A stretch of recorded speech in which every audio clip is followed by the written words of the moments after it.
ولا تسبوا الذين يدعون من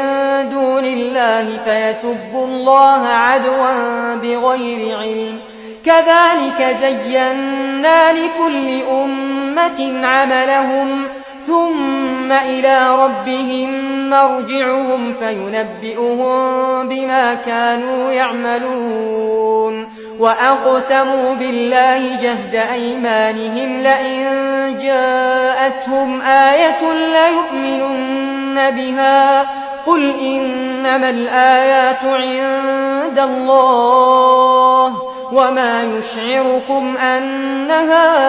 إذا جاءت لا يؤمنون ونقلب أفئدتهم وأبصارهم كما لم يؤمنوا به أول مرة ونذرهم في طغيانهم يعمهون